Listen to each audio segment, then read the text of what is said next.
Lloyd Chapman here, another episode of Memory Lane.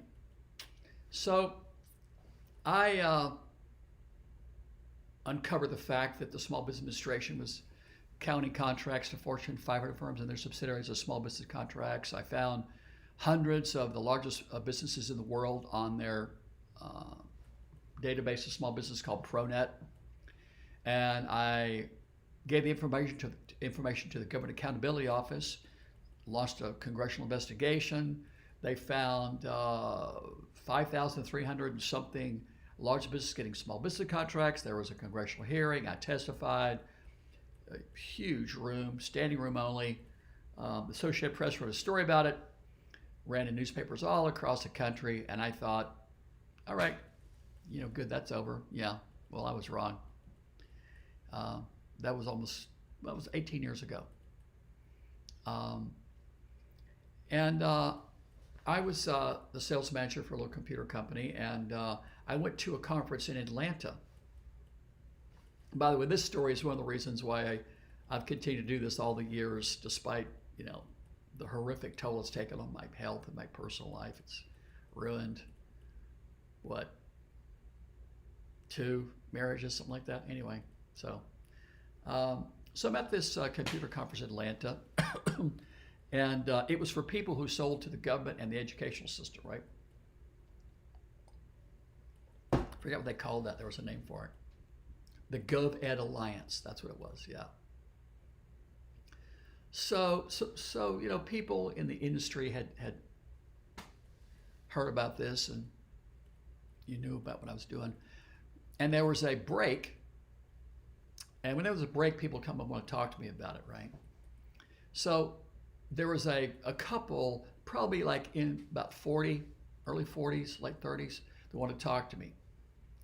And I'm talking to him, a guy and his wife, and they had started a small business. They'd been to some seminar somewhere that the SBA put on, telling people about starting, your own small business to sell to the government.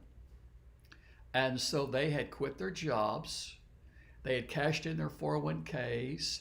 I think they took out a second on their house and started a small business. And they were completely, I think the word is befuddled. Is that the right word? Befuddled? Confused that they were losing bids for like $1,000 to some of the biggest companies on the planet. Huge, companies, small business contracts. So they're losing a small business, order for $1,000, to some of the biggest companies on the planet. And they were very upset. And the wife had on a kind of V-neck dress, and she started to cry. And the tears came down her face and down her jawline and dripped off her chin onto her dress. And there was like a wet spot forming on her dress there.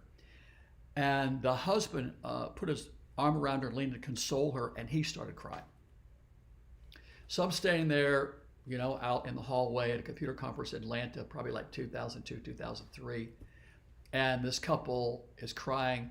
They're going bankrupt. They're losing everything. They're going to lose their house, everything, because they went to some seminar that the SBA put on, encouraging people to start their own small business to sell to the government.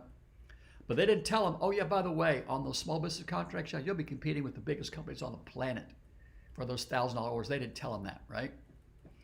And I remember learning that the SBA would go and do the seminars kind of like Amway, going around the country encouraging people to start their own small businesses, right? And I remember thinking about it as like a big bankruptcy machine. They would encourage all these people to go out and start their own small business to sell to the government, and not tell them that, you want to get a $1,000 order for a printer or a computer from a federal agency. Well, you'll be competing directly with some of the biggest companies on the planet for small business contracts, right? And I remember I was at the SBA to meet with the Inspector General one time, probably after this, and in the lobby there was like this wall of pamphlets about starting all different kinds of businesses. I mean, it was 8 feet high and probably 12 feet wide, like a rack of pamphlets, just all these, it's about starting your own, car repair business, starting your own, floor shop, all these pamphlets and all these kind of, businesses, right? And I sat there and thought, yeah, there's not one pamphlet that says, and by the way, if you want to get a small business award from the government, you'll be competing directly with Fortune 500 firms of which you have no hope of competing against, and you're, statistically have a 95% chance of going bankrupt. So I just thought that was really horrific that the Small Business Administration would go out and encourage people to start small business, sell to the government, and not let them know what the truth is, that it's, it's highly unlikely you're going to be able to make it because we're going to compete you against, Fortune 500 firms, some of the biggest computer suppliers on the planet, office supplies, furniture, whatever business you're in, you're going to be competing directly against some of the biggest companies in the world, for those contracts. And so a lot of times, over my last 30 years, people say, well, why do you do this? And whenever someone asks me that, I think about that couple. And I know that that's happened to millions of people in the last 30 years, millions, right? There's 28 million small businesses in America, actually like 30 million today. So this is July 2020. There's, 30 million.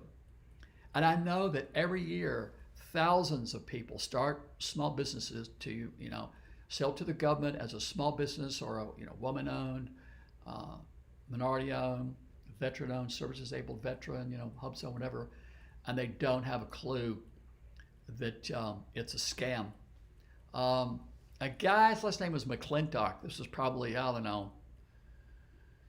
15, 20 years ago, who was acting inspector general at the SBA, told me one time, he says the government small business program is all smoke and mirrors, right? And it is. It's a scam. There's no, real small business program. It's just a scam. And, but, we'll talk about that later. But anyway, so on the topic of, how I got started and what motivates me, I think about that woman and her husband crying out in the hallway of a computer conference in Atlanta around 2002 and losing everything they had. And I think about, all the people that have, gone that route. I guess I also think about all the people that hopefully whose businesses I saved, starting when I got, $500 million in additional funds set aside for small businesses on the F-22 stealth fighter contract in 1991, right? I believe that a lot of people are in business today because of what I've done. So anyway, Lloyd Chapman, thanks.